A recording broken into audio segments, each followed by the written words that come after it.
तो बाकी राज्यों ने ले लिया। उन्होंने बहुत पहले कह दिया था, मुझे याद है हमने एक इंटरव्यू किया था तो उन्होंने कहा था कि एक देश एक चुनाव होना चाहिए। अभी प्रधानमंत्री वही बात बोल रहे हैं और बेटी बचाओ भी वो बात बोल रहे हैं। तो शिवराज जी में कम से कम ये अपील तो है कि ऐसे सामाजिक सरोकार के मुद्दे को देशव्यापी तो बना देते हैं। धनोपिया जी,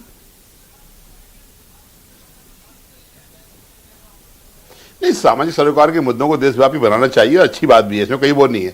लेकिन मैंने जो आपसे कहा कि शादी विवाह समारोह संस्कार शास्त्रों से है, जेनेटिक है और उसके पीछे कुछ साइंटिफिक रीजन भी होते हैं। अगर आप 18 साल से लड़की की उम्र 21 में ले जा रहे हैं, हमें कोई आपत्ति नहीं, 21 करिए, लेकिन फिर लड़कों की उम्र भी 24 साल करिए। तो आप भी जानते हो बाद में क्या स्थिति होती है, क्या उसके होते हैं, बहुत से रीजन होते हैं, हर चीज बोलने से थोड़ी स्पष्ट होती है। तो मैं समझता हूं शिवराज जी बहस कराए, बहस कराने में सबसे बड़ी भूमिका लड़कियों की होनी चाहिए, महिला वर्ग की होनी चाहिए। महिलाओं का आप वो करा लीजिए, वोटिंग करा लीजिए आप और बनाइए। अगर लड़कियां और सारे लोग तैयार होते हैं, हमें क्या आपत्ति है भाई, हम तो 18 हो जाओ, लेकिन हमारा अपराध कैसे रुकेगा, इस पर बात हो रही है।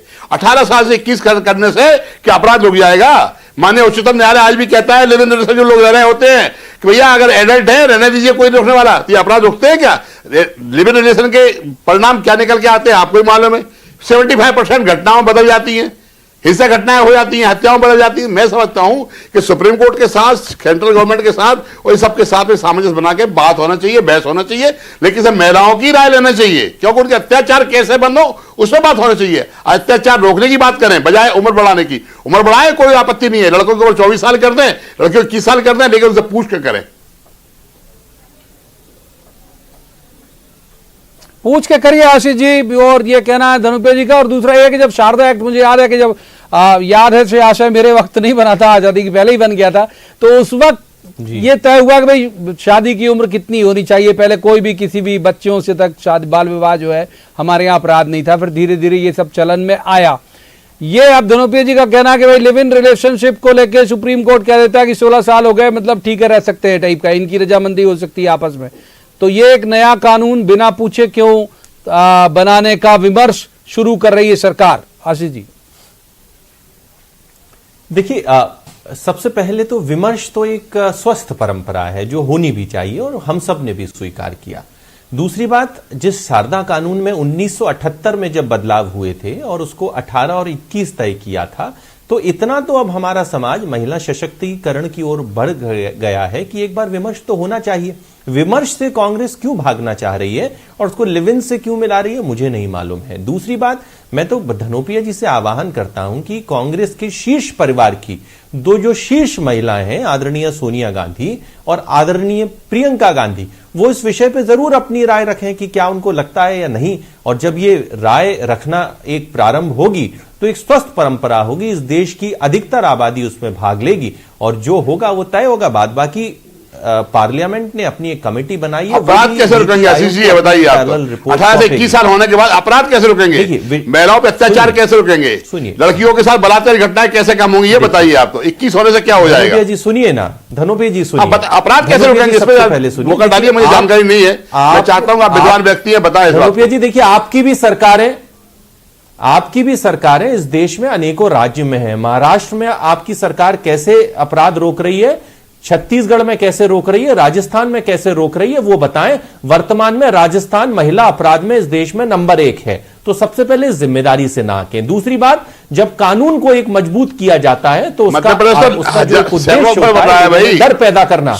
अरे सुनिए ना, अब देखिए आप में सुनने का साहस नहीं है, तो जब कानून बनाए जाते हैं उससे डर पैदा किया जाता है। जब हम सामाजिक चिंतन लाते हैं तो prevention is better than the cure, इसके इस फॉर्मूले पे हम काम करते हैं। दिया था, किसी को फांसी हुई? कोई एक चीज से हमारी सारी चीजें नहीं हो जाएंगी। मामले में फांसी की सजा दी थी, महिला अपराध को कमजोर, महिला अपराध कमजोर हो इसके लिए शिवराज सिंह चौहान ने बहुत कड़क भूमिका निभाई है।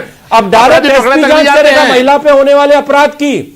ठीक है, आप दोनों के पास दोनों को बहुत जल्द दिया मैंने। दिनेश जी का रुख करूंगा, एक सवाल के बाद जा ही नहीं पाया दिनेश जी के पास, माफ कीजिए, दोनों पॉलिटिकल गेस्ट को रोकूंगा। दिनेश जी का रुख करूंगा। दिनेश जी, कई लंबे वक्त से हम लोग भी पूछ रहे हैं उनसे, व्यक्तिगत भी और किसी वर्चुअल माध्यम से भी, कि इतने गुस्से में क्यों रह रहे हैं आजकल, क्यों बदले बदले शिवराज नजर आते हैं। जैसे मैंने कहा भी, शो में हमने कई बार डिबेट भी की इसी बात को लेके। आज बहुत दम से उन्होंने खुद से बहुत सारी चीजों का जवाब दिया और एक कविता पढ़ी, उसकी पहली लाइन पढ़ देता हूं मैं कि जब पानी तब कौन मौन रहता है जब पानी सर से बहता है, चुप रहना नहीं सुहाता है, कुछ करना पड़ जाता है।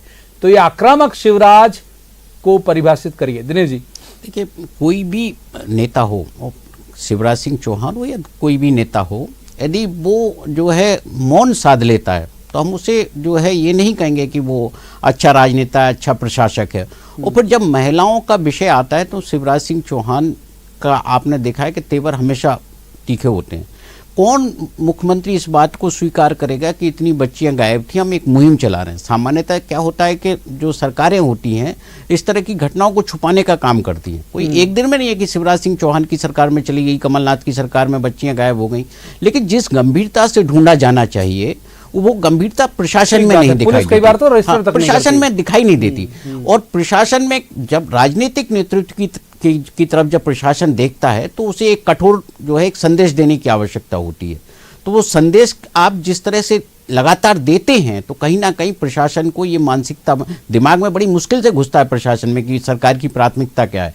आप ये देखिए कि एक दौर हुआ करता था कि थाने में रिपोर्ट नहीं लिखा जाती थी, बहुत जो है आप पुराने समय में देखेंगे। अभी भी कई बार गाँव में भगा ही देते हैं कि भाई जाओ देखो किसी के साथ भाग गई होगी। ये तो पहला आज कम से कम पहला इतनी- टिप्पणी होती है पुलिस की। इतनी फैसिलिटी है कि आप ऑनलाइन कर दीजिए, बहुत सारी जो जब नहीं होता है तो कार्रवाई होने लगती है। तो जब कोई भी नीचे का सिस्टम जब होता है, रिपोर्ट चाहे लिखी गई थी तहसीलदार हो, भाई चाहे 2 पुलिस साल पहले इंस्पेक्टर अलीगंज हो, थाने की। उसको जो है जब तक भय नहीं होता, सिस्टम का भय बहुत जरूरी है। कमलनाथ और जी के जिस समय तरह की से बात कर रहे हैं क्या? राजनीतिक नेतृत्व पर सवाल उठाए जाते हैं कि उनकी जो है जिस तरह से कि नौकरशाही अरे साहब, प्रचल है, 18 में नौकरशाही पुलिस वाले की का कंट्रोल लड़की, नहीं है। अलीगंज थाने के पास 5 लोगों का बलात्कार वो किया था, जो है रिपोर्ट नहीं उन लिखी सब थी आप लोगों ने। चीजों को जो है तीन दिन तक उन घूमती सब रही थी चीजों बेचारी। पर कार्रवाई करने के लिए जो है एक मुख्यमंत्री को सख्त होना ही पड़ता शांत हो है। जाइए, और ये हो जाइए। कठोर संदेश की भी आवश्यकता होती है कि कुछ आप अधिकारियों को सस्पेंड करते हैं।